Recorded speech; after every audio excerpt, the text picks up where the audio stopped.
എല്ലാ കൂട്ടുകാർക്കും പുതിയൊരു വീഡിയോയിലേക്ക് സ്വാഗതം.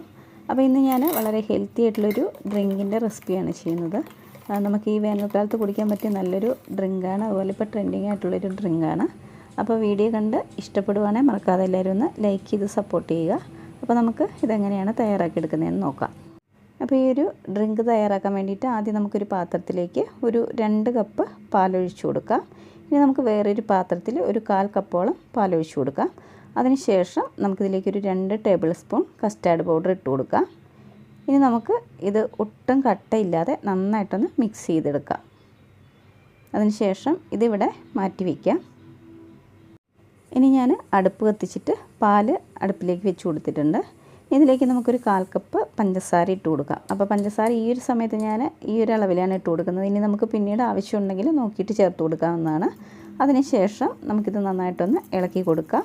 ഇതിനി നന്നായിട്ട് ഇവിടെ ഇരുന്ന് ഒന്ന് ചൂടായി വന്നോട്ടെ. അപ്പോൾ അതുവരെ നമുക്ക് വെയിറ്റ് ചെയ്യാം. ഇപ്പോൾ നമ്മുടെ പാല് നന്നായിട്ട് ചൂടായി വന്നിട്ടുണ്ട്. അപ്പോൾ ഈ ഒരു സമയത്ത് നമ്മുടെ കസ്റ്റാർഡിൻ്റെ മിക്സ് ഇതിലേക്ക് നന്നായിട്ടൊന്ന് ഇളക്കിയതിന് ശേഷം ഒഴിച്ചു കൊടുക്കാം. ഇനി നമുക്ക് തീ ഏറ്റവും ലോ ഫ്ലെയിമിൽ വെച്ചിട്ട് ഒരു 3-4 മിനിറ്റ് ഇത് നന്നായിട്ടൊന്ന് ഇളക്കി കൊടുക്കാം. ഇനി ഇത് നന്നായിട്ടൊന്ന് കുറുകി വരും. അപ്പോൾ ഈ സമയത്ത് നമ്മൾ തീ ഏറ്റവും ലോ ഫ്ലെയിമിൽ തന്നെ ഇടുക. അതെന്തിനാണെന്ന് വെച്ചാൽ നമ്മളിപ്പോൾ ഇതിൽ ചേർത്തിട്ടുള്ള കസ്റ്റാർഡിൻ്റെ മിക്സ് നന്നായിട്ടൊന്ന് വെന്ത് വരണം. അപ്പോൾ അതിനാണ് നമ്മൾ തീ ഏറ്റവും ലോ ഫ്ലെയിമിൽ ഇടുന്നത്.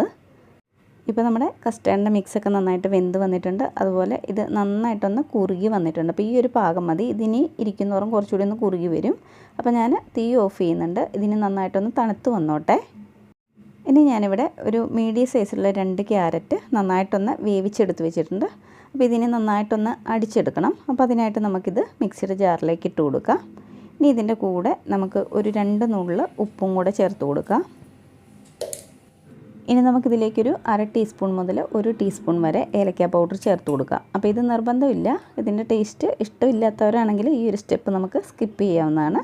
അതിനുശേഷം ഞാനിവിടെ കുറച്ച് കാഷ്യൂ നട്ട് വെള്ളത്തിലിട്ട് വെച്ചിട്ടുണ്ടായിരുന്നു. അപ്പോൾ അതും കൂടെ ഇതിലേക്ക് ചേർത്ത് കൊടുക്കുക. ഇതിന് പകരം നമുക്ക് വേണമെങ്കിൽ ആൽമണ്ടും ചേർത്ത് കൊടുക്കാവുന്നതാണ്. ഇനി ഞാനിവിടെ കുറച്ച് പാല് നന്നായിട്ടൊന്ന് കട്ടയാക്കി എടുത്തിട്ടുണ്ട്, തിളപ്പിച്ചാറിയതിന് ശേഷം. അപ്പോൾ അത് ആദ്യം കുറച്ച് ഒഴിച്ചു കൊടുക്കാം. എല്ലാം കൂടെ മുഴുവനായിട്ട് ഒഴിച്ചു കൊടുക്കണ്ട. നമുക്കിത് ആദ്യം നന്നായിട്ടൊന്ന് അടിച്ചെടുക്കണം. അപ്പോൾ അതിനായിട്ട് കുറച്ച് പാലൊഴിച്ചിട്ട് അടിച്ചെടുത്തിട്ട് വരാം. ഇതിപ്പോൾ ഞാൻ നന്നായിട്ടൊന്ന് അടിച്ചെടുത്തിട്ടുണ്ട്. ഇനി നമുക്കിതിലേക്ക് നമ്മൾ നേരത്തെ തയ്യാറാക്കി മാറ്റി വെച്ചിട്ടുള്ള കസ്റ്റാർഡിൻ്റെ മിക്സ് ഫുള്ളായിട്ട് ഇതിലേക്ക് ഒഴിച്ചു കൊടുക്കാം. അപ്പോൾ ഇത് നന്നായിട്ട് തണുത്തതിന് ശേഷം മാത്രം ഇതിലേക്ക് ചേർത്ത് കൊടുത്താൽ മതി. ഇതിൻ്റെ കൂടെ തന്നെ നന്നായിട്ട് തണുത്ത പാലും ആവശ്യത്തിന് ചേർത്ത് കൊടുക്കാം. അതിനുശേഷം ഇതെല്ലാം കൂടെ ഒന്ന് നന്നായിട്ട് അടിച്ചെടുത്തിട്ട് വരാം. ഇതിപ്പോൾ ഞാൻ എല്ലാം കൂടെ നന്നായിട്ടൊന്ന് അടിച്ചെടുത്തിട്ടുണ്ട്. അപ്പോൾ ഇത് നമുക്കൊരു പാത്രത്തിലേക്ക് ഒഴിച്ചു കൊടുക്കാം. ഇനി നമുക്കിതിലേക്ക് കുറച്ച് ഐസ് ക്യൂബ്സ് ഇട്ട് കൊടുക്കാം. അപ്പോൾ ഇതിൻ്റെ കൂടെ കസ്കസ് ഉണ്ടെങ്കിൽ അതും കൂടെ ചേർത്ത് കൊടുക്കാവുന്നതാണ്. ഇനി നന്നായിട്ടൊന്ന് മിക്സാക്കി കൊടുക്കുക. അപ്പോൾ ഈ സമയത്ത് പഞ്ചസാരയുടെ അളവൊക്കെ നോക്കുക, കുറവുണ്ടെങ്കിൽ ചേർത്ത് കൊടുക്കുക. ഇതിന് നമുക്ക് ഗ്ലാസ്സിലേക്ക് ഒഴിച്ചു കൊടുക്കാം. പിന്നെ ഈ ഒരു ഡ്രിങ്ക് കുറച്ചുകൂടി ഒന്ന് ഹെൽത്തി ആയിട്ട് വരണമെന്നുണ്ടെങ്കിൽ നമുക്ക് പഞ്ചസാരയ്ക്ക് പകരം ഈന്തപ്പഴമോ അല്ലെങ്കിൽ ശർക്കരയോ ചേർത്ത് കൊടുക്കാവുന്നതാണ്. എൻ്റെ കയ്യിൽ അത് രണ്ടും ഉണ്ടായിരുന്നില്ല, അതുകൊണ്ടാണ് ഞാൻ പഞ്ചസാര ചേർത്ത് കൊടുത്തത്. അപ്പോൾ എല്ലാവരും തീർച്ചയായിട്ടും ഒന്ന് ട്രൈ ചെയ്ത് നോക്കുക.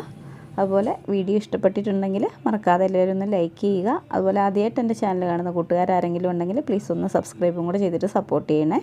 അപ്പോൾ അടുത്ത നല്ലൊരു വീഡിയോയുമായി കാണുന്നവരെ ബൈ.